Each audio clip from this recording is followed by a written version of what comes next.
Those who worked in construction trades prior to the 1970s were very likely to have been exposed to asbestos.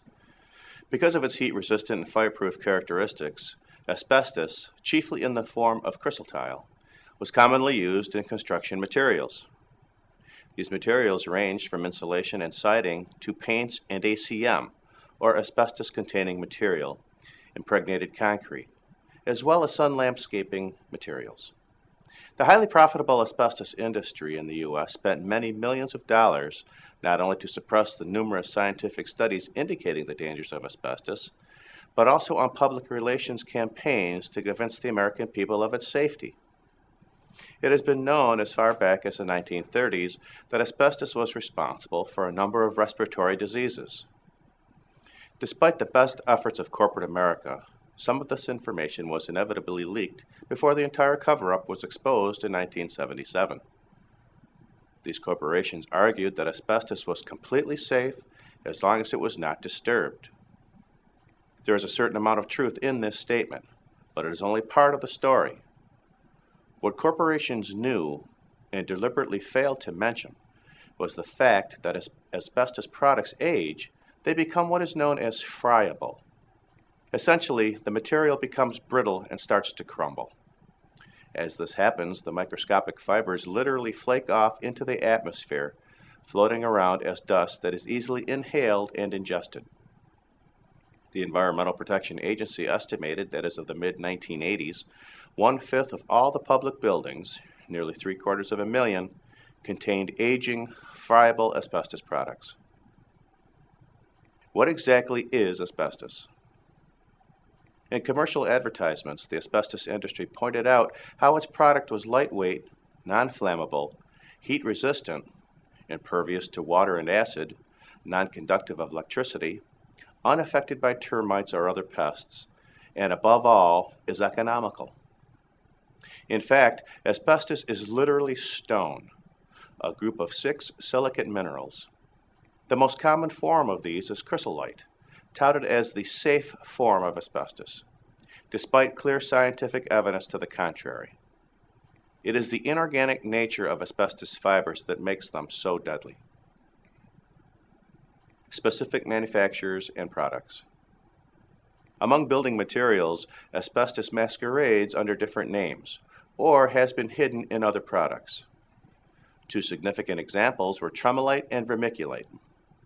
In the late 1950s and early 1960s, the Scott Company marketed the latter as a water carrier and soil conditioner. Vermiculite is formed by the same geologic processes that produce asbestos, and was mined in the same areas. Vermiculite was virtually always contaminated with tremolite, which is a particularly deadly form of asbestos. The Johns Manville Corporation, whose founder ironically died of asbestosis, was a major manufacturer of insulation products in the U.S. and Canada from the late 1920s through the 1980s.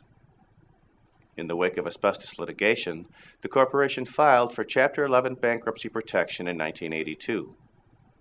It was eventually acquired by Berkshire Hathaway, under which it continues to operate as a subsidiary.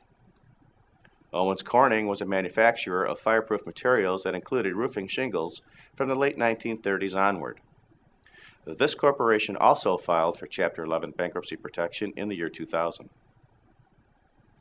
Eagle Pitcher, currently a manufacturer of water filtration equipment and producer of diatomaceous earth, was among a number of defendants in Tomplate versus Johns Manville, when the first asbestos suit was filed back in 1966.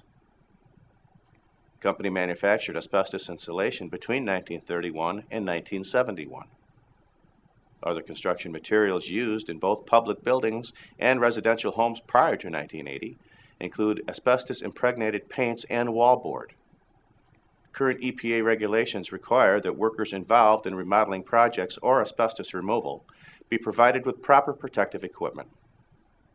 Those employed in construction before 1976 who are at highest risk for asbestos exposure include the following workers: insulators, roofers, bricklayers and stonemasons, carpenters, electricians, plumbers, heating and air conditioning installers, and drywall installers and plasterers. Thank you for watching.